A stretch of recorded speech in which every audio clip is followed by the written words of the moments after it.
Today I'm making smashed potatoes with sauteed onions with a cinnamon apple topping.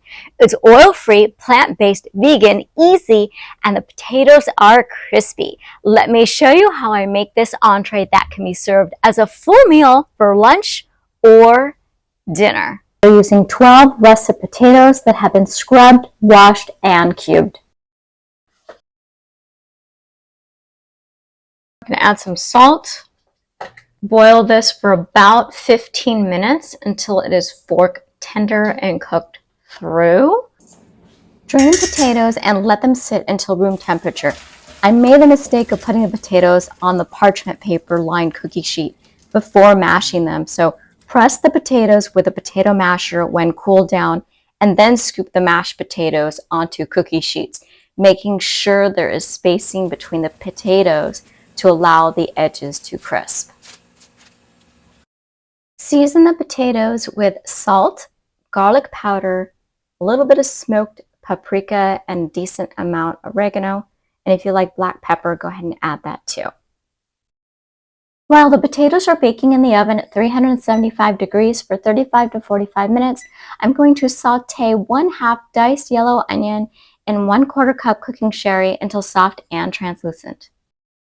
For the apple topping, core and dice 1 apple.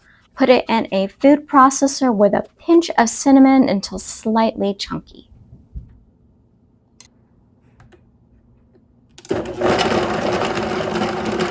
Pulse for just a few seconds, and this is how it looks. When the potatoes are crisp enough to your liking, distribute the onions and apple bits evenly. It's ready to eat. The onions add more texture and flavor, which reminds me of bread stuffing, and the apple bits provide subtle sweetness and freshness.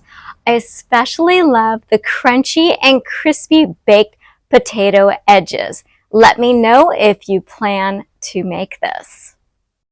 Coming up are recipe photos that you'll find on this channel, plus 2 recipes you can click on at the end screen to watch. One is a sugar-free, low-fat, vegan banana bread, and the other is a savory tofu salad, which you'll definitely want to make. For my favorite low-fat, oil-free, plant-based vegan recipes, order my cookbook with vegan nutrition facts on how to prevent and reverse disease, which chronicles my personal health and weight loss story through my website, thehigh5diet.com.